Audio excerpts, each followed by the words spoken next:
Aurillac, ville la plus sportive de France en 1986. C'est le titre que vient de lui décerner notre confrère L'Équipe. Un concours annuel qui récompense la ville qui a fait le plus d'efforts en matière d'équipement sportif, mais aussi qui compte le plus grand nombre de pratiquants.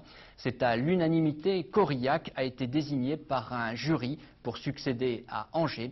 Reportage Dominique Planche et Jean-Marc Robul. Aurillac, 65 clubs sportifs, 42 sports pratiqués, plus de 12 000 licenciés, c'est-à-dire plus d'un habitant sur 3. Parmi toutes les activités, c'est sans conteste le rugby qui, au plan national, est le meilleur ambassadeur de l'image sportive de la préfecture du Cantal, avec la présence du stade aurillacois au plus haut niveau de la compétition.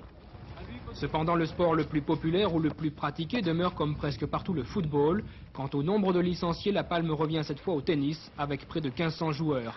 Aurillac, une ville multisport consacrée à l'unanimité pour 86 comme la ville la plus sportive de France. Une distinction certes méritée, au préalable grâce à la présentation d'un dossier, et qui récompense surtout la densité des installations et l'esprit sportif. C'est le sport mis à la portée de tous les Aurillacois. Que chacun puisse y trouver son compte, aussi bien le sport de compétition que le sport de loisir. Et de ce côté-là, je crois qu'Aurillac a fait un énorme effort pour que tout le monde puisse faire son sport dans les meilleures conditions possibles. Je crois qu'il y a une demande de la population, il y a une volonté des élus. Moi-même, ainsi que plusieurs élus, nous pratiquons régulièrement des sports et nous pensons que l'activité sportive fait partie de l'éducation de l'homme. Donc nous souhaitons avoir le plus d'enfants possible dans nos écoles de sport. Nous en avons 2700 et nous souhaitons que la pratique sportive contribue à faire des adultes équilibrés. Go.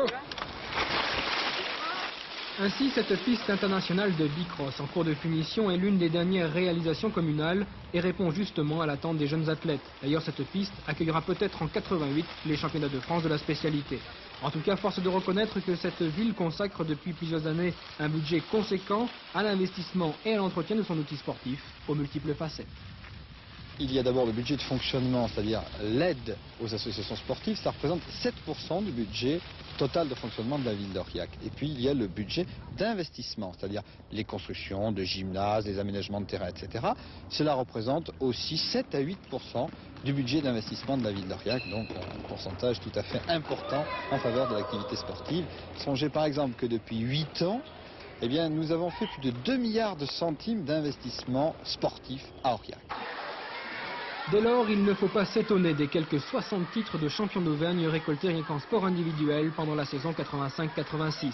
Mais au-delà de ces résultats, la priorité aujourd'hui est de gérer les installations plutôt que de penser à de nouveaux projets.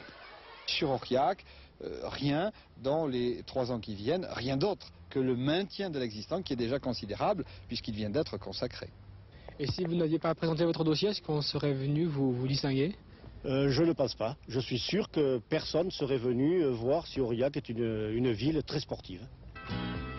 En tout cas, ici, l'objectif avoué est de faire grimper encore le nombre des pratiquants, car après tout, si le travail c'est la santé, alors le sport c'est peut-être bien l'équilibre dont nous avons tous besoin.